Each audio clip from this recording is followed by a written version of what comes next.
What's up, YouTube? My name is Jason, and this is my take.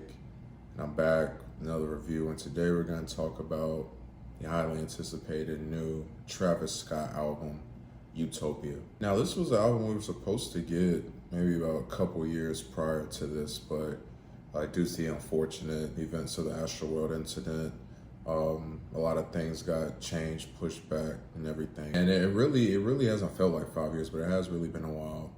Now, my personal favorite album of Travis Scott's is right here behind me as well on the stand, but that's 2015's Rodeo. Travis Scott's not a lyricist. That's not who he is. He's very much an artist in that he creates these experiences, these elements of trap, psychedelic trap, rock. To me, Travis always delivers when it comes to performance and just the experience, the atmosphere. He's really unlike a lot of people. Now, while I was excited, I was nervous. I mean, it had been quite some time since his last release, and I mean, honestly, the features he had done up until now, between that time, were hit or miss for me. But welcome back, Travis. Welcome back, sir. Now, I mean, overall, it's been a lot of mix back and forth in terms of if this is a good album or not. I feel like I got exactly what I wanted from Travis on here. Like I said, just that experience. This thing just has that sound. It just has that signature Travis Scott sound. Of course, one that's very influential, but it is one that is from Kanye. Even though Kanye himself was influenced by Travis a lot, you understand Travis and his sound and a lot of where he got things from. And this is a 19-track album, about 75 minutes. I could tolerate that given it's Travis, okay? I still wish it wasn't 19 though. And I mean, there were some tracks on here that were 5, 6, 7 minutes long, so it makes sense.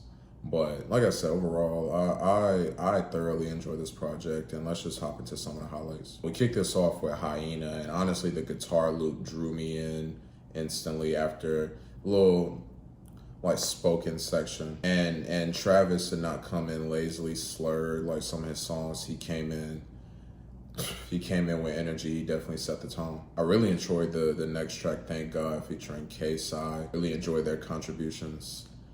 The sub bass on there really stuck out. I really enjoyed it. Another piece, which we get on a lot of songs on this project, are the transitions. This is one of my favorite transitions on the album. And kind of that bridge leading to it, Travis lets out this scream. And I don't know, I like the auto-tone process, scream he kind of did there to bridge into the more trappier section. A track that I've seen that's got mixed reviews is Modern Jam, but honestly, I really enjoyed the track. More distorted, type beat to the great Teezo Touchdown feature, who, I mean, he's been on a run feature-wise.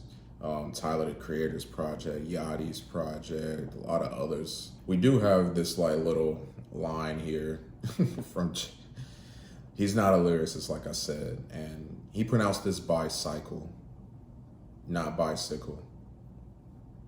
I wish I was lying. Still a little room for debate, but if I had to say right now, I think Sirens is my favorite song on the album. That beat is just so, it's crazy. It just feels like you're just you're just descending into just this void of just darkness. This is easily one of Travis's best performances on the entire album. I don't know about y'all. We get a Kid Cudi feature later, which is another highlight, but am I the only person that could hear Cudi on this? I really wanted to just, when the song ended, I was just no, Kid Cudi should be on here. He would kill this. Next, we have a very interesting track called Meltdown that sees Travis teaming up with Drake once again. We got them on Sicko Mode. We also got them on Her Loss as well. And Drake comes in to start. I gotta admit, this verse very much grew on me. I had to hear this verse a few times for it to grow on me, because I did not like Drake's verse in the beginning. The whispering really threw me off, honestly. But as I was listening to it more, I realized that this is a Drake that I'm a fan of, that I really enjoy. It gave me this album right here vibes, which is one of his best albums by far. He's just talking, or he hyping himself up. And we get these lines here, taking some shots in typical Drake fashion. Shots at both Pharrell and Pusha T. Now we know about the Pusha T history and what's been going on with them. Also sent shots at Pusha T's like longtime friend and collaborator, producer Pharrell Williams, with the lines about Louis V and talking about, you know, getting his chains and melting him, and melting them. And dude, look, Drake doing his thing. Like Drake, that's how you throw shots. Now, is it weird that you're still kind of talking about Pusha T 5 years later? Yes. But it was nice. It was good. Like like I said, this verse grew on me. Now we've gotten Jim Jones taking shots at Pusha T. Now we got Drake again taking his shots.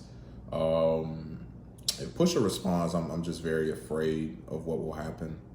I want it to happen. I'm just afraid because, you know, we saw what happened last time, you know. But I'm all here for rap beef. I need it. Next, we got the song Fiend featuring both Sheck Wes and Playboi Carti. And like, as I think about it, I'm wondering why we haven't gotten as many Travis Scott, Playboi Carti features and like collaborations. Like, they really make a good pair. As you like listening to this song, it was great. I mean, it gave me like a whole lot of Red vibes in terms of the sound. Like, this is definitely something Playboi Carti would come on and like do his thing on. I personally like Playboi Carti, like for what he is and like the vibe he provides. So I thoroughly enjoyed it. I'm just getting used to the deeper voice like side of his performance on here. It just surprised me. I thought it was somebody else completely. I had to research it, but I like these two together. Sheck Wes, like, I mean, it wasn't really much. I didn't even know he was on the song until I like checked. But Travis and Playboi Carti, I really enjoyed them two together. We then have the song DELRESTO Echoes, and we get a Bon Iver feature and also a surprise Beyonce feature. You know, that Houston connection. It's cool to see them team up. And I really enjoyed Beyonce's performance. I mean, I don't know if I'm gonna not enjoy Beyonce performance at this point. It's kind of tough. But overall, like I think I like this song way more originally just because of that, you know, that feature being there, not knowing it, and just how everything turned out. But overall, this is a cool track, definitely a highlight, but not, you know, one of the best on here. But I thought it was still worth mentioning. I love the beat on the track I Know. It's one of my favorites. This is one where Travis is more on like a slurred, like slower flow. But I really enjoyed that. I enjoyed the singing on it. It just had more of that slower, chill trap vibe. And I didn't mind it at all. It actually is one of the tracks I bumped the most off this album. I also really enjoyed the track Lost Forever, with the great James Blake feature. Every time he's featured on a song, like I just enjoy how he contributes to it. It can be in the background, it can be actual like vocal performance too. And then we get a switch up and we get Westside Gunn coming in, which I wasn't expecting Westside Gunn on a Travis Scott album. Two completely different sounds and styles, but Westside, yeah. It was good to hear Westside Gunn on a mainstream album like this. Being himself, even if it's over a more trappier beat. And we've heard Westside Gunn on this type of production before in ways, but it was cool. It was really cool to hear him on this side of it on somebody else's album. I mentioned wanting to hear Cudi on Sirens, but we do get a Kid Cudi feature on the song Love. Coming out of this song, it just made me want their collaboration even more. The project, the Scots that they were, you know, supposed to be doing. They even dropped a single for it that was great. I don't know, man, the way Cudi came in on here, man, just flowing like man, he can do it all, man. I love Kid Cudi. The song Telekinesis is very interesting. One thing for me is that I like, for as long as this song was, I do wish that instrumentally there were more drums coming in. It was more led by the melody. But we got Future on here doing some singing, and I really enjoyed his performance. I really enjoy Future more as a rapper than a singer, but when he has his really good singing moments, I'm always there. Like, I'm always for it. Then SZA comes in on the back end, and SZA, so amazing, man. First, because like the album had uncredited features, so I didn't immediately recognize it was her, but she did that typical like SZA inflection, and I was like, oh, okay, that's SZA. And then we got the outro to Further Notice. There's nothing more perfect than ending a trap album with some Metro Boomin production. Like how can you go wrong with that? On top of that, you have 21 Savage. This is his second feature, but I personally enjoyed 21 on this song more than the other. I only want 21 rapping over Metro production at this point. Like, all the other stuff is cool too, but like him and Metro, they're perfect. They're perfect together. Great way to end this thing. Another James Blake feature in there. Once again, he delivers on that. It was good to have this because I feel like while this is a trap album, like it didn't have that Metro Boomin like trap. Like he's arguably the most influential producer in the history of trap music. But you got more Travis's like sound and different things on the sound. So it's good to get Metro on here too. There are only a few songs on here that I really just I could do without.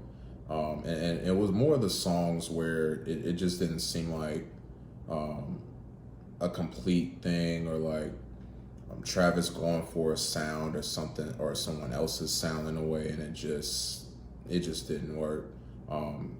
Big example is being Circus Maximus. I think the more disappointing thing too is that you got Swae Lee and The Weeknd on here, and you think about songs like Nightcrawler off Rodeo, Pray for Love off of Rodeo, Skeletons on Astro World, like with those features, it's just like, they always are great together, but it just didn't come together on this one. I honestly felt like a Yeezus throwaway. It just felt like a very low point on the album at a time where the album was so consistent. There's a song K-pop, and it's like, K-pop isn't a bad song itself. Like out of this album, I don't think it's that bad. It's just that like Bad Bunny was the star on here, like by a landslide. And The Weeknd and Travis they just weren't on his level. Like, this is way more of a Bad Bunny song just from a sound perspective anyway. So, you know, Bad Bunny like really could have just taken this song himself, because maybe it would have been better off in his hands. Travis Scott, man. Travis Scott, 5 years, has been back in true form, in his element. I thoroughly enjoyed this. I listened to this album quite a bit.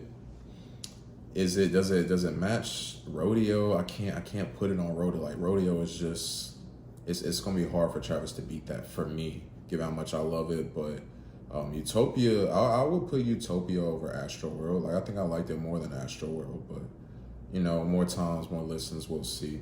But overall, Travis loved this, did his thing. Curious to see what next album looks like, but he's always consistent. So I'm gonna give this album an 8 out of 10. What you guys think of this new Travis Scott album? Did you love it? Did you hate it? What were your favorite tracks? Let's have a discussion down in the comments. Thank you guys so much for tuning in. Next video I got coming up is a 10-year anniversary review. 2013 was a special year for hip hop, so wanted to bring one of the big albums of the year out for the next review. So until then, I'm Jason. This has been my take. See you next time.